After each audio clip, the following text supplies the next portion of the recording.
আমি এসে গেছি প্রতিমাস রান্নাঘরে। আপনাদেরকে আজকে করে দেখাবো জায়ফলে নবরত্ন। করতে লাগছে ফুলকপি, বিনস, মটরশুঁটি, ক্যাপসিকাম, রেড বেল পেপার, গাজর আর পনির। লাগছে জায়ফল গুঁড়ো, কাজু বাদাম বাটা, দুধ, সাদা তেল আর একটু ঘি দিয়ে দিলাম। একটু জায়ফল গুঁড়ো দিয়ে দিলাম, নেড়ে নিয়ে এবার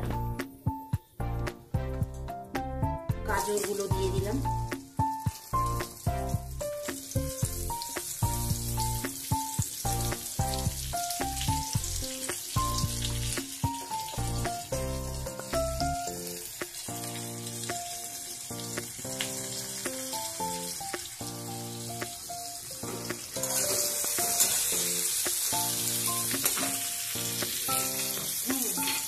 তারপরে রেড বেল পেপার,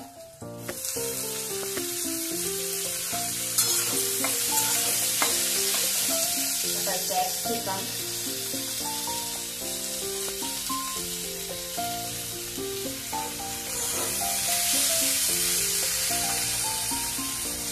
মটরশুঁটি, একটা কাঁচা লঙ্কা কুচি করে দিয়ে দেবেন। বিনস গুলো দিয়ে দিলাম। বিনসটা আর ফুলকপিটা একটু ভাপিয়ে নিতে হবে।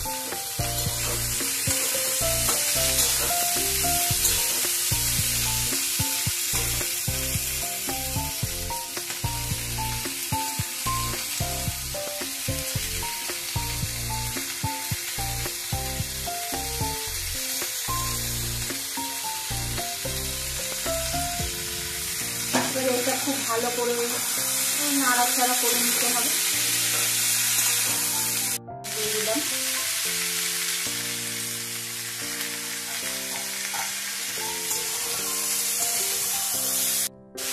এবার আমি এর মধ্যে দুধটা ঢেলে দেবো।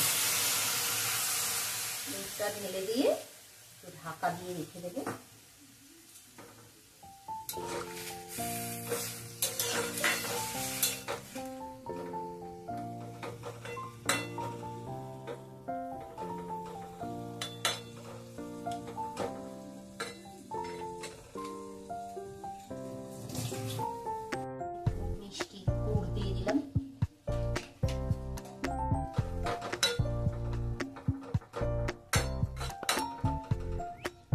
ঢাকা দিয়ে একটু রাখতে হবে।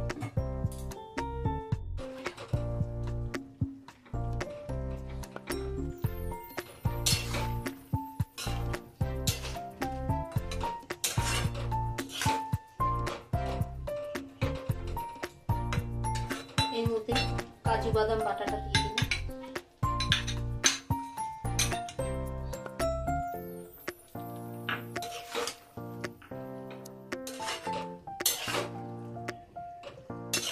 উপর থেকে পনির গুলো, সিদ্ধ করে রাখা পনির গুলো দিয়ে দিয়ে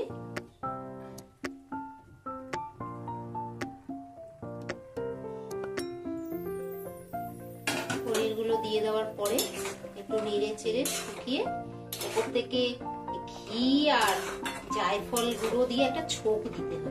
এটা ততক্ষণ হোক, ততক্ষণ আমি ছোপটা তৈরি করব। এই ডাবু হাতার মধ্যে একটু ঘি দিলাম, একটু জায়ফল গুঁড়ো মিশিয়ে ছোপ দিয়ে ওটা অন্য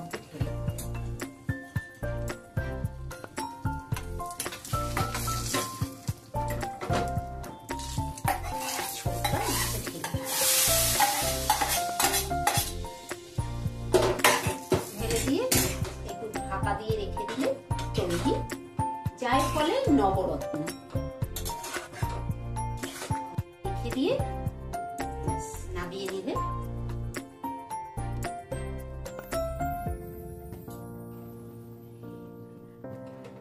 এটা খাবেন শীতকালে, প্রচুর সবজি, এই সবজি দিয়ে একটা জায়ফলের নবরত্ন বানিয়ে নিলে তৈরি হয়ে গেল।